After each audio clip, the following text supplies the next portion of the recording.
வணக்கம் நண்பர்களே. அதாவது பல்வேறு விஷயங்கள் ஒரு காலகட்டத்துக்கு அப்புறம் சொல்லணும்னு மனசு சொல்லிக்கிட்டே இருக்கும். என்னடா சமுதாய சீர்கேடுகள் அப்படின்றது இவ்வளோ நிறைய இருக்கு.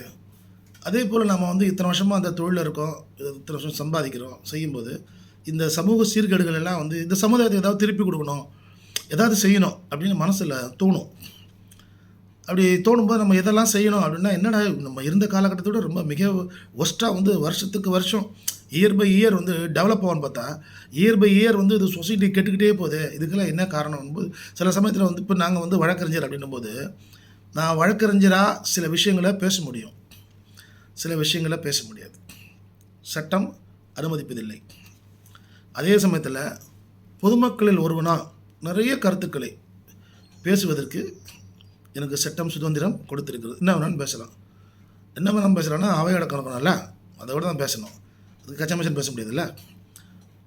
அந்த மாதிரி பேச வருகின்ற அந்த மாதிரி சில ஆதங்கங்கள் சிலது சொல்லணும் அப்படின்னு பார்த்தா, சமுதாய சீர்கேடுகள் அப்படின்னு நீங்கள் எடுத்துக்கிட்டிங்கன்னா எல்லாத்துலேயுமே இருக்குது, எல்லா டிபார்ட்மெண்ட்லேயுமே இருக்குது. உதாரணம் லஞ்சம் அப்படின்னா வச்சுப்போமே.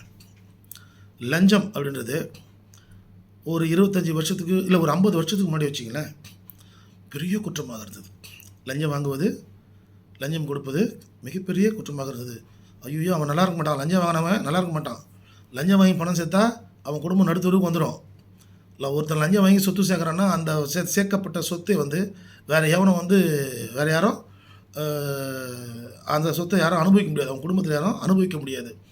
இப்படிலாம் சவால் விட்டாங்க. ஆனால் கொஞ்சம் கொஞ்சமாக காலங்கள் மாற மாற மாற மாற மாற நம்மளால் எதுக்கு பழகிட்டான் அப்படின்னா, சார் அந்த ஆஃபீஸில் வேலையா சார் 5000 கொடு சார் வேலை எடுக்கும்.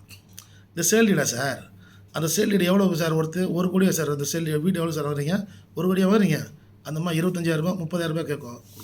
1.5 கோடியா சார், ஒரு 50,000 கொடுங்க சார், வேலை முடிஞ்சு போச்சு.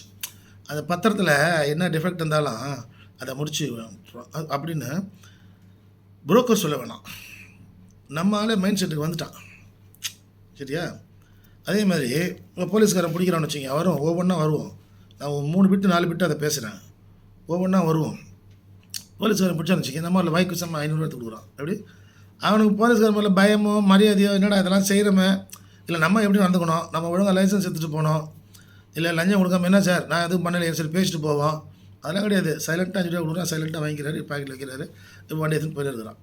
இது அங்கே நீங்கள் சொல்கிறீங்களே சார், இப்போ காவல்துறை நண்பர்கள் கேட்கலாம், இப்போ பொதுத்துறை ரெவன்யூ ஆஃபீஸர்ஸ் கேட்கலாம், நாங்கள் மட்டும் தான் லஞ்சம் வாங்கணுமா, உங்கள் டிபார்ட்மெண்ட்டில் யாரும் லஞ்சம் வாங்குறியா? இதை வரேன் அடுத்த வீடியோவில் சொல்கிறேன்.